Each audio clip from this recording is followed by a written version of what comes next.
جو sources of Muslim لا ہے اس کا مطلب اوریجن یا فاؤنڈیشن کہاں سے اسلامک لا ڈیولپ ہوا ہے. یہ رولز، پرنسپلز اور گائیڈ لائنز ہوتے ہیں جو مسلمز کو فالو کرنے ہوتے ہیں اپنی daily life, religious duty, family matters جیسے میرج، ڈائیورس، انہیریٹنس اور سوشل بیہیویئر میں ان کو فالو کرنے ہوتے ہیں. اگر سمپل ورڈز میں دیکھیں، سورسز آف مسلم لا مین ریفرنس ہوتے ہیں جس کی وجہ سے ہمیں پتہ چلتا ہے رائٹ اور رانگ کیا ہے اسلام میں، کیا الاؤڈ ہے، کیا فاربیڈن ہے اسلام میں، اور ہم اپنی لائف کو کیسے جی سکتے ہیں اکارڈنگ ٹو اسلامک ٹیچنگز.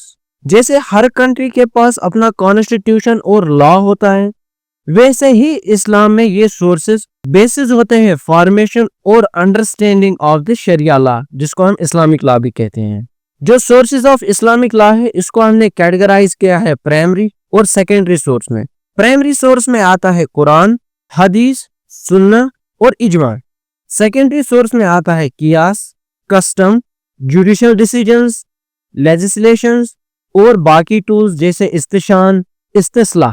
جو سورسز آف مسلم لا ہے یہ بیسڈ ہے ریویلیشن اور نان ریویلیشن کے اوپر. ریویلڈ سورسز وہ سورسز ہوتے ہیں مسلم لا کے جو ڈیوائن ریویلیشن کے تھرو آئے ہیں، یا تو وہ ڈائریکٹلی ریویل ہوئے ہیں بائی اللہ، جیسے اس میں ایگزامپل آتی ہے قرآن، یا تو کمیونیکیٹ کیے گئے ہیں through the actions and sayings of the prophet Muhammad peace be upon him, اس میں آتے ہیں حدیث. جو یہ ریویلڈ سورسز ہیں یہ موسٹ اتھارٹیٹیو اور انچیلنجبل سورس ہے مسلم لا یا اسلامک لا کے. نان ریویلڈ سورسز وہ سورسز ہیں مسلم لا کے جو ڈائریکٹلی بیس نہیں ہے ڈیوائن لا کے اوپر، لیکن یہ ڈرائیو ہوئے ہیں بائی ہیومن ریزننگز، اسکالرز کنسنسس یا پریکٹیکل اپلیکیشن جو اسلامک لا کی ہے نیو یا ایوالونگ سچویشنز کے اوپر. جو فرسٹ سورس ہے اسلامک لا کا وہ قرآن ہے. قرآن فرسٹ پرائمری اور ریویلڈ سورس ہے اسلامک لا کا. جو پروسیس آف ریویلیشن کے تھرو آیا تھا یہ عربک لینگویج میں ہے اور یہ for the guidance of human society کے لیے آیا ہے. جو قرآن ہے یہ بلڈ کرتا ہے infrastructure of the Islamic legal system اور اس میں بیسک پرنسپلز ہے. جو ورڈ قرآن ہے یہ ڈرائیو ہوا ہے عربک ورڈ قرا سے، جس کا مطلب ہوتا ہے ریڈ یا ریسائٹ کرنا. جو فرسٹ ریویلیشن ہے جو prophet Muhammad peace be upon him کے اوپر آئی تھی وہ آئی تھی at the age of 40 in the cave of Hira جو مکہ میں ہے، اور اس کے بعد جو یہ پروسیس آف ریویلیشن ہے یہ کنٹینیو رہی تھی نیکسٹ 23 ایئرز تک. قرآن ایک ایسی بک ہے جو آج تک نہ کبھی چینج ہوئی ہے اور اپنی اوریجنل فارم میں ہے، نہ ہی اس کو آلٹر کر سکتے ہیں نہ ہی اس کو ماڈیفائی کر سکتے ہیں. مسلمز بلیو کرتے ہیں جو قرآن ہے یہ لٹرل ورڈ آف گاڈ ہے جو آیا تھا تھرو اینجل جبریل. جو قرآن کو بک کی شیپ دی گئی تھی، جو بک کے فارم میں بنایا گیا تھا، یہ بنایا گیا تھا ڈیورنگ دی پیریڈ آف ابو بکر. اور جو یہ ٹاسک تھا کہ قرآن کو بک کی شیپ دینا وہ دیا گیا تھا ایک کمیٹی کو جس کو ہیڈ کرتے تھے زید ابن ثابت. زید ابن ثابت وہ پرسن تھے جب بھی کوئی verse prophet Muhammad peace be upon him کے اوپر ریویل ہوتی تھی تو وہی وہ لکھتے تھے. جو ارینجمنٹ آف آیتس ہے قرآن میں وہ اس طرح نہیں ہے جیسے وہ ریویل ہوئی ہے، لیکن یہ بلیو کیا جاتا ہے وہ اسی طرح ہے جس طرح prophet Muhammad peace be upon him نے کہا تھا ان کو ارینج کرنا. جو قرآن ہے یہ عربک سٹرکچر میں ہے اور اس کے اندر 114 چیپٹرز ہیں جن کو ہم سورہ کہتے ہیں، اور 6666 ورسز ہیں جن کو ہم آیتس کہتے ہیں، اور جو ٹوٹل نمبر آف ورڈز ہے وہ اس کے اندر 77,934 ہے. آؤٹ آف 6666 ورسز جو 2000 ورسز ہے یہ ڈیل کرتے ہیں لیگل پرنسپلز جیسے marriage, maintenance, transfer of property اور انہیریٹنس کے ساتھ یہ ڈیل کرتے ہیں. جو قرآن ہے یہ ریویل ہوا ہے دو پیریڈز میں، ایک تو تھا مکہ، دوسرا مدینہ. جو پیریڈ آف مکہ ہے اس کو ہم کہتے ہیں پری مائگریشن پیریڈ، اور جو مدینہ کا پیریڈ ہے اس کو ہم کہتے تھے پوسٹ مائگریشن پیریڈ. جو پری مائگریشن پیریڈ ہے اس میں جو لارجلی جو لیسنز جو قرآن میں ہے وہ ڈیل کرتے ہیں بلیف مطلب ایمان کے ساتھ، رائٹسنس کے ساتھ، character, morality, ethics, values, patience, charity and purpose of life के साथ डील करते हैं। और जो पोस्ट माइग्रेशन पीरियड का जो पोर्शन है उसमें command, rules, legal principles of purification, prayer कैसे पढ़े, रोजे कैसे रखे, ज़कात कैसे दे, हज कैसे करे, प्रॉपर्टी को डिस्ट्रीब्यूट कैसे करे, कॉन्ट्रैक्ट कैसे बनाए, एडल्ट्री के अगर कोई करता है उसकी पनिशमेंट क्या है, थेफ्ट की पनिशमेंट क्या है, होमिसाइड और रूल ऑफ वॉर, डिवोर्स जैसे जो पोर्शंस है वो लार्जली कब आए थे? पोस्ट माइग्रेशन पीरियड के वक्त। जो second source of Islamic law है वो है हदीस एंड सुन्ना।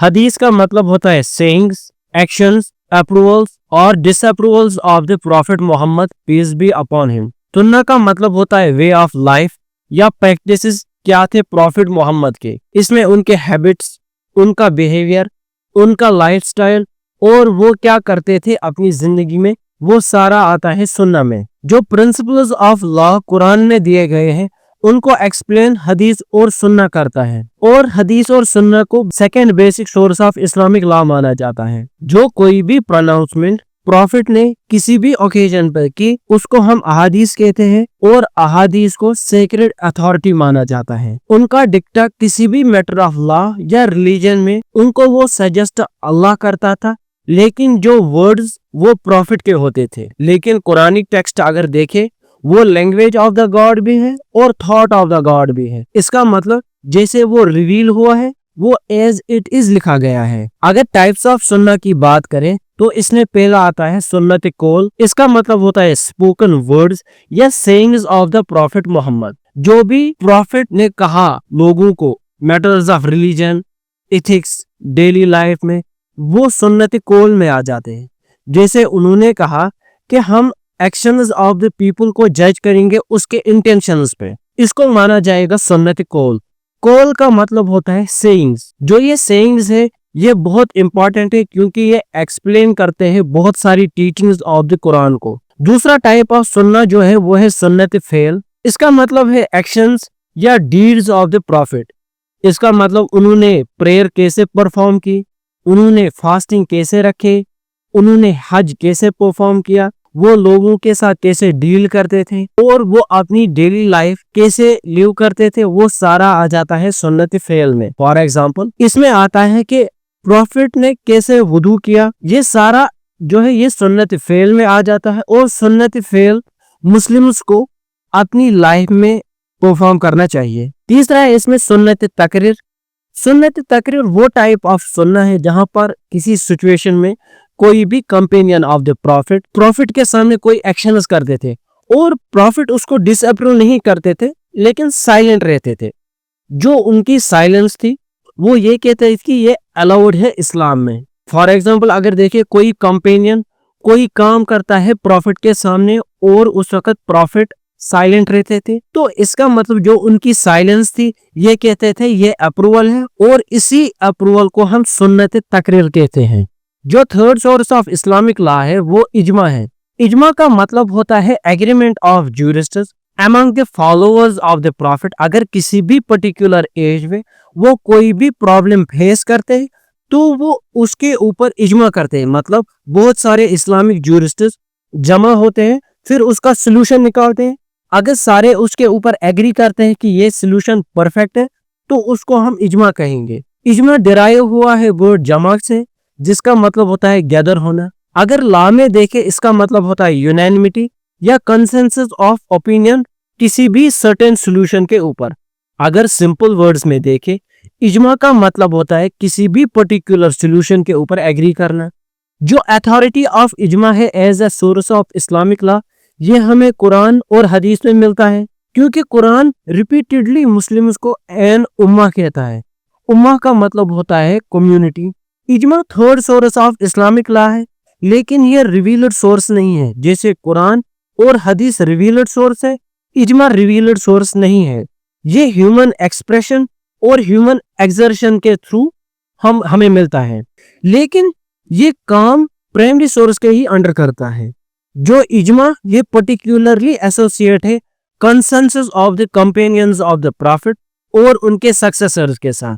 अगर वो कोई भी इशू फेस करते थे अपने लाइफ टाइम में تو उस वक्त वो इजमा करते थे और उस प्रॉब्लम का सलूशन निकालते थे, क्योंकि during the life time of profit अगर कोई भी क्वेश्चन या इशू अराइज होता था तो प्रॉफिट उसको खुद ही सॉल्व करते थे। अगर कंडीशंस देखे वैलिड इजमा की, जो ये इजमा है ये अगेंस्ट नहीं होना चाहिए basic text of Quran and सुन्ना। जो कंपेनियंस का इजमा है वो रीओपन नहीं हो सकता दोबारा, उनका इजमा रियल था और वो मुस्लिम उम्मा के ऊपर बाइंडिंग है। जो जूरिस्टिस किसी भी पर्टिकुलर एज में अगर वो यूनानिमस हो और किसी भी पर्टिकुलर पॉइंट के ऊपर आ जाएं तो वो वैलिड इजमा है, लेकिन उनका इजमा कंट्राडिक्टी नहीं होना चाहिए इजमा ऑफ द कंपेनियंस के साथ। अगर देखें हजरत उमर की टेन्योर के वक्त उन्होंने एक स्पेशल कंसल्टेटिव बॉडी बनाई थी जहां पर उसमें इमिनेंट जूरिस्ट्स थे, जो वहां पर अगर कोई भी मैटर होता था या कोई भी इशू अराइज होता था तो उसमें वो अपने ओपिनियंस देते थे और उस इशू को सॉल्व करते थे।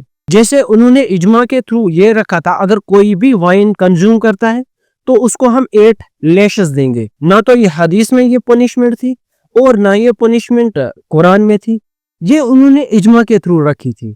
अगर बेस्ट एग्जांपल देखें इजमा की, वो है कंपाइलेशन ऑफ द कुरान। जब प्रॉफिट की डेथ हो गई थी तो उनके बाद ही कुरान को एक बुक की शक्ल दी गई थी, क्योंकि उनके टाइम में कुरान को बुक की शक्ल नहीं थी, उनको डिफरेंट मटेरियल्स के ऊपर लिखा गया था।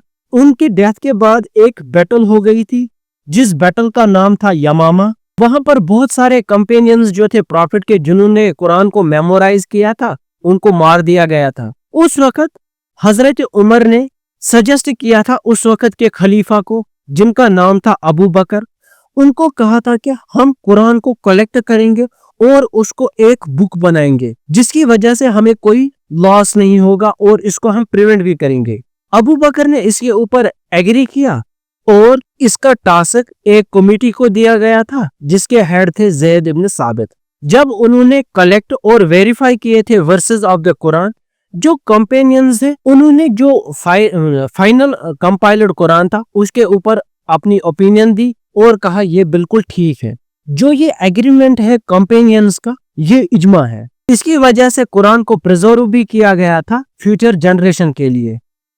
अगर प्रेजेंट टाइम में भी देखें, अगर आज भी मुस्लिम्स कोई भी प्रॉब्लम फेस करते हैं तो वो उसको सॉल्व करते हैं थ्रू इजमा, और जब वो किसी पर्टिकुलर सॉल्यूशन के ऊपर आ जाते हैं तो उस वक्त हर जूरिस्ट अपना अपना ओपिनियन देता है। जब वो सारे उस पे एग्री होते हैं तो वो उसको हम वैलिड इजमा कहते हैं। आज का वीडियो इतना ही था। जो बाकी सोर्सेस है इस्लामिक लॉ के उनको हम नेक्स्ट वीडियो में डिस्कस करेंगे। अगर वीडियो अच्छा लगा हो तो वीडियो को लाइक करना और चैनल को सब्सक्राइब करना।